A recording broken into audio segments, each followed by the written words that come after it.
Silence is the loudest sound there is when you reach 76 years of age. It's not the silence of an empty house because people have gone off to work. It's the silence of a house that has forgotten what it's like to hear another breath. I spend most of my day counting the minutes on the wall clock in the living room. That pendulum clock I bought with my first paycheck as a supervisor at the United States Postal Service. Music. It makes a dry, steady sound, as if it were chewing through the little time I have left. My name is Arthur. I am 76 years old, and I spent every one of those years trying to be the man society expected me to be. I walked the line. I polished my shoes every Sunday night.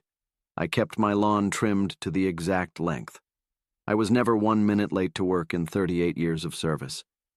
And in the end, sitting here in this armchair that smells of mildew and disinfectant, I realized that I did everything right.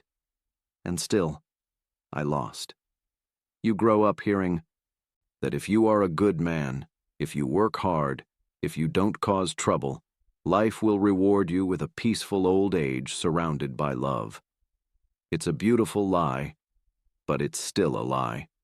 Especially for a man like me who grew up watching San Francisco change its color, its smell, and its soul. I live in the Phililmore district.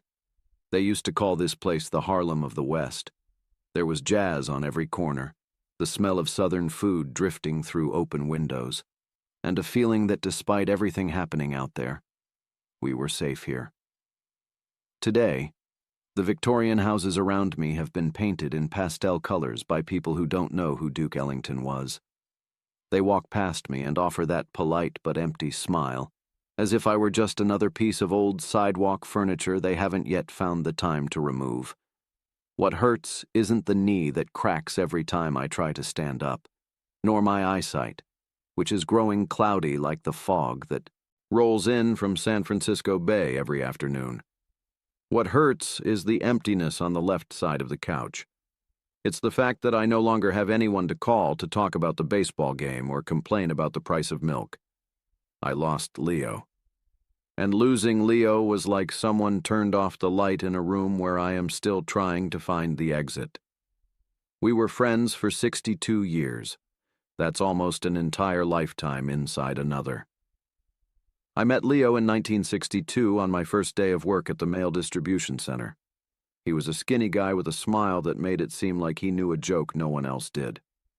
I was the opposite. I was tense, my uniform spotless, worried about making mistakes. Back then, as a young black man in a federal job, you felt the weight of the entire race on your shoulders. If I messed up, it wasn't just Arthur who failed. It was a sign that we weren't capable. So, I lived under a pressure I placed on myself. Leo saw me sweating over a stack of envelopes and said, "Relax, kid. The government has more paper than you have life. Don't let those envelopes bury you before your time." It was the first time I laughed in that place. From then on, we became a unit. We worked the night shift together for 12 years. You really get to know a man when you spend the night sorting mail while the city sleeps. We talked about everything about the women we wanted to date, the cars we wanted to buy, about how San Francisco was getting expensive, and about how the world seemed to be on fire out there with protests and change. I was always the planner. I told Leo we needed to save every penny. I planned my retirement before I was even 30. I used to say, "Leo, if we do everything right, if we have our house, our pension, and our dignity, no one will be able to take anything from us." Leo would just shake his head and say, "Arthur, life happens in the gaps, not in the plans." I thought he was irresponsible. Today I realize he was just free. Our routine was what kept me sane. Every Saturday at 10 in the morning, we met at Marcus's barber shop on Phililmore Street. It wasn't just to get a haircut. It was our ritual. That was where the world made sense. The smell of talcum powder, the sound of scissors, the radio tuned to some soul music station, and the heated debates about politics and sports. Leo always sat in the chair next to mine. We argued about who the best Giants player was, or whether the new mayor would really keep his promises to the black community. After the barbershop, we went to a small cafe that is now an outrageously expensive organic store. We sat at the table in the back and ordered black coffee and apple pie. It was in those moments, surrounded by the smell of coffee and the dim morning light, that we were truly ourselves. Without the masks of model citizens, without the armor we needed to wear to survive in a world that so often looked at us with suspicion. The problem with doing everything right is that you start to believe you have control over time. I postponed so many things. When Leo invited me on a road trip to Los Angeles to see some old friends, I said, "I can't, Leo. I have to work overtime to secure the emergency fund." When he wanted to stay one more hour at the cafe just talking nonsense, I looked at my watch and said, "I have to go. The house needs painting." Oh, I was always building a future without realizing that the future is a desert if you arrive there alone. The first time I realized something was wrong was on an ordinary Tuesday about 5 years ago. I was following my usual routine, cleaning out the gutters when the phone rang. It was Leo's daughter, Cynthia. She was crying. Leo had suffered a stroke. A small clot, the doctor said, but one that caused enormous damage. I went to the hospital immediately. I was still wearing my gardening apron. When I walked into that room, the smell of alcohol and sickness hit me like a punch. Leo was lying in that white bed, surrounded by machines making rhythmic beeping sounds. He looked so small. The man who had the broadest smile in San Francisco now had half his face paralyzed and his eyes lost somewhere I couldn't reach. I sat in that uncomfortable plastic chair beside his bed. I stayed there for hours. I didn't know what to say. For the first time in 60 years, the silence between us wasn't comfortable. It was heavy with fear. I held his hand. The hand that had stamped thousands of letters with me. The hand that had patted my back when my father died. And it was cold. The process of losing Leo wasn't quick. It was a slow, painful, cruel erosion. He didn't die that day, but the man I knew began to disappear. He developed what the doctors called vascular dementia. Little by little, the memories we shared began to leak out of him like water from a cracked bucket. At first, he forgot the name of a player or the day of the week. Then, he began to forget that we had worked at the post office. One day, I went to visit him at the nursing home, a clean but soulless place that smelled of overcooked food, and he looked at me with a strangeness that broke me from the inside. He asked, "Did you come to deliver a letter, sir?" I had to leave the room to cry in the hallway. I, a man in his 70s who had always prided himself on self-control, was sobbing like a child. Because in that moment, I realized I wasn't just losing my best friend. I was losing the only person who still held my history. When he forgot who I was, a part of me would also cease to exist. There would be no one left in the world who remembered how we laughed during the winter nights of 1974, or how proud we were when he bought his first used Cadillac. I did everything right. I saved money.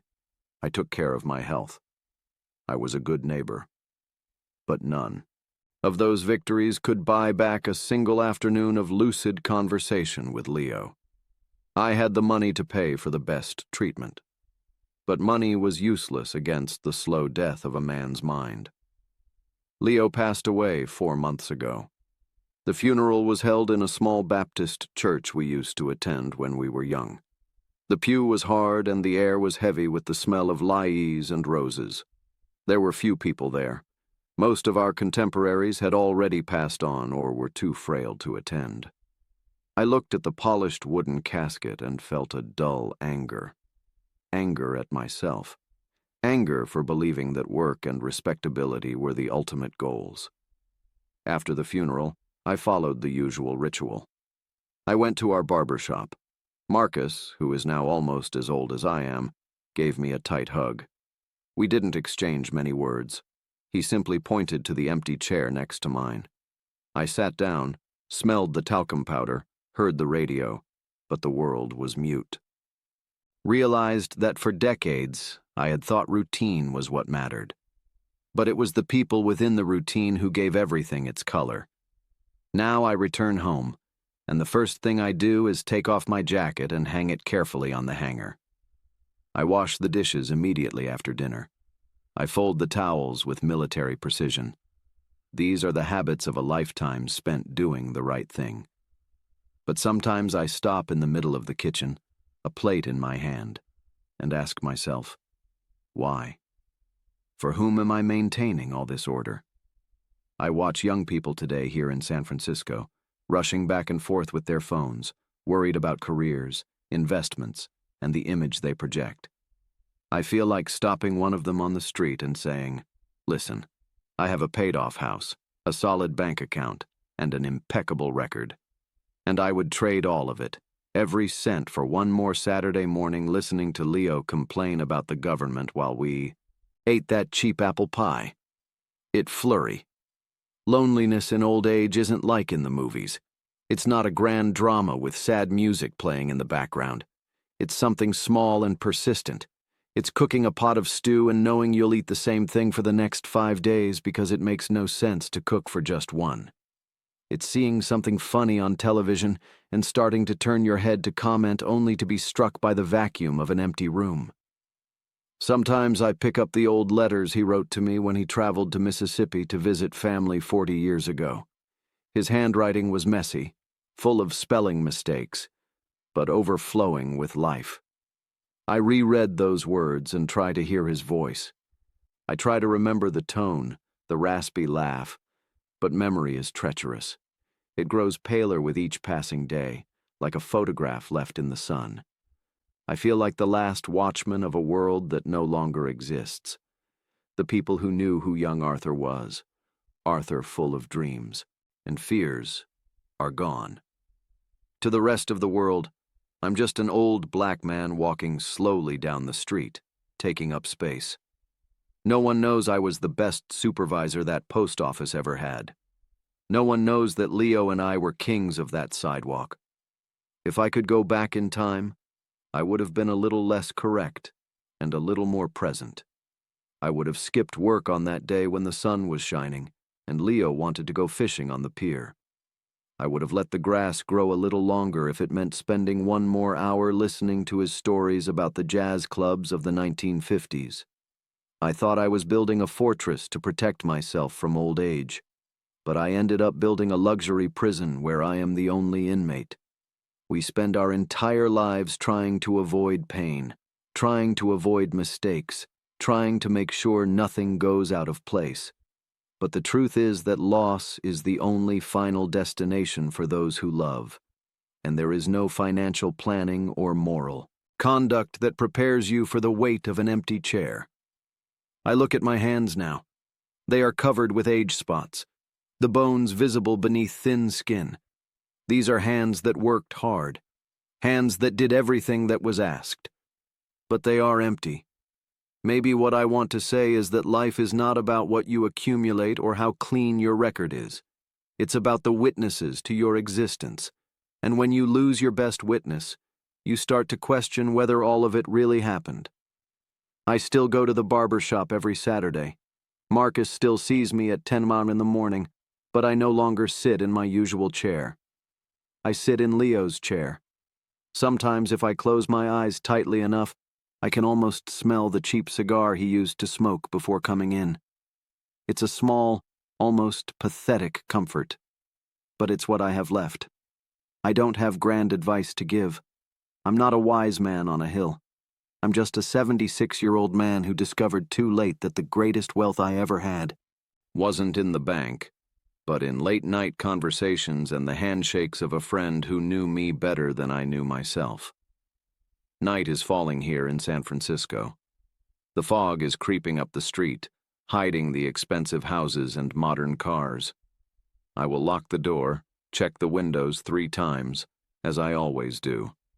I will lie down in my bed made with Egyptian cotton sheets that cost a small fortune, and I will wait for tomorrow, praying that in my dreams, Leo still remembers my name. Because out here in the real world, I did everything right. I followed all the rules. I won the game of life according to what I was taught. But as I stare at the ceiling in the dark, I know the truth. I lost. And worst of all, there is no time left for a rematch. If you still have someone who knows your story, someone who laughs at your old jokes and remembers who you were before the world wore you down, protect that. Forget the lawn. Forget the overtime. Forget the damn respectability for a moment. Because in the end, when the pendulum clock is chewing through your final minutes, you won't remember your bank balance. You'll miss the voice that is now just an echo in your memory. 76 years, a beautiful house, a secure pension, and a silence that crushes the chest. That is the price of having done everything right and forgotten to live what truly mattered. I hear the wind hitting the window. It's a cold sound. I pull the blanket up, but the cold doesn't come from outside. It comes from this emptiness beside me. I did everything right, Leo. I did everything exactly as I planned. But my God, how I wish I were wrong now and had you here to laugh in my face one last time. If my story touched you in any way, if you felt the weight of what I'm saying, maybe you can look around today. Don't give me likes or virtual applause. Just call someone. Go have that coffee you've been postponing. Because time is a silent thief, and it doesn't care about your plans. It simply takes what we hold most precious while we're too busy trying to be perfect. Now I'm going to close my eyes. The clock keeps ticking 1 second at a time. 76 years, and I'm still learning how to say goodbye. If you want to tell me your story, or if you also feel this emptiness, I'll read what you write. It's good to know that somewhere there are still voices trying to break the silence. Good night, San Francisco. Good night, Leo. Wherever you are, I hope the apple pie is better than the one.